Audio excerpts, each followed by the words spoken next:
Welcome sa ating YouTube channel My Chart Reaction Vlog. Ang ating pag-uusapan po ngayon ay patungkol kina Maine at Alden. Siyempre pag-uusapan din natin ang isyu na tungkol sa pagbubuntis daw di umano ni Maine Mendoza at ang mainit na pinag-uusapan ngayon sa social media ngayon ang balitang paglulugi daw nag-Itbulaga. Pero bago tayo magpatuloy, pwede po ba makahigi ng isang like at isang subscribe? Mayroon kasi nagpapakalat na isang Facebook page. Ipapakita ko sa inyo ang post nagmamagaling na isang Facebook page. Akala mo sinabi sa kanya ni Maine na siya raw ay buntis na. Narito po yun.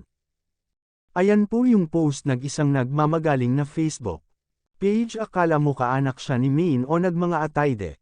Makapagsalita wagas, di ba mga ka-Aldab? Sinabi niya na buntis na si Maine. Natatawa ako dito kasi habang binabasa ko itong post, sure ako na habang sinusulat o tinatype niya ang nasabing post, sure ako na tawang-tawa at dami niya nautos sa kanyang post kasi dami na nag-congrats kay Maine. Yan ang sinasabi ko, alamin muna bago maniwala. Dami parent na uutos sa mga ganitong post. Iwan ko ba sa mga tao hanggang ngayon marami hindi parent alam ang totoo sa hindi totoo. Mag-research muna bago mag-react o magbigay nagkomento, at sa mga dapat doon tayo sa legit na source, hindi basta-basta maniniwala. Lalo na yung kina Alden at Catherine, wala pong katotohanan, gumagawa lang sila nagkwento at issue upang may pag-usapan at may maipost sa social media. Magpunta na po tayo sa susunod na topic at itong pa mga ka-Aldab, itong GMA Network kinuha naman ang sinabi ni Ogie Diaz. Ayon sa source niya ay ayon sa ulat.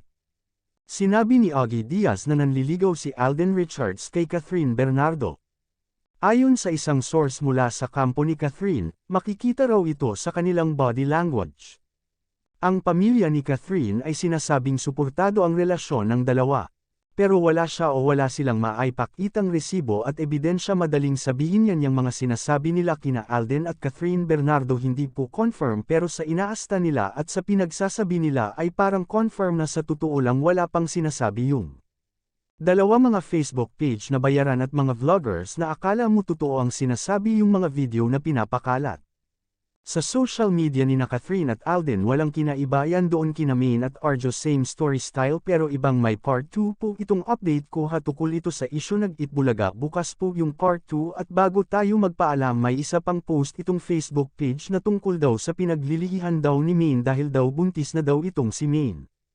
Nagpakita siya nagpicture nagmangga at bagoong matatawa kayo throwback photo nagsinasabing pinaglilihihan daw di umano ni Maine. Na sabi ko na dati sa isa kong video na ganito din ang topic, sabi ko noon kahit sino gusto yang mangga at bagoong na may sili, kahit ako nga gusto yan, hindi ibig sabihin buntis lang may gusto niyan, kahit sino kahit hindi buntis may gusto. Nagsabing pagkain na yan, kaloka kayo.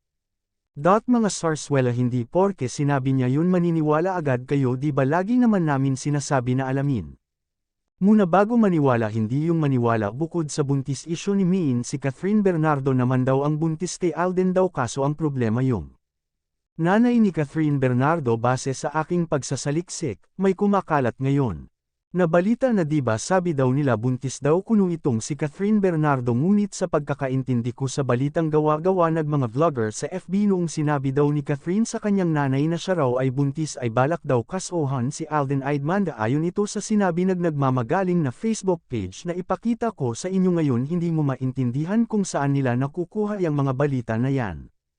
Fake news na nga yung pinagsasabi nila. Gumawa pa nag-isa pang fake news laban kay Alden. Yun kasi ang pagkakaintindi ko doon. Mahaba yung sinabi pero ito lang masabi ko. Sa issue na yan, ayaw din nila kay Alden, halata sa sinasabi nila. Inamin din nila ang totoo, ganun din yun lumalabas. Din ang totoo, ginamit nila yung nanay ni Catherine para sabihin di umano hindi niya tanggap yung pagbubuntis kuno nag-anak niya na tinuturo nila na si Alden daw ang ama magiging anak kuno ni Catherine. Lumalabas na rin ang totoo. Natatawa nga ako mga ka-Aldab sa balitang ito habang ginagawa ko itong update na hanggang dito na lang ang ating video. Don't forget to like, share and subscribe mga ka-Aldab. Pakisupport po ninyo si Mark Renzo Miscoso sa kanyang bagong channel na Aldab Updates Official. Thank you sa inyong panunood. May part 2 po ito yung sa Itbulaga ang topic natin sa susunod. Salamat sa muli, paalam.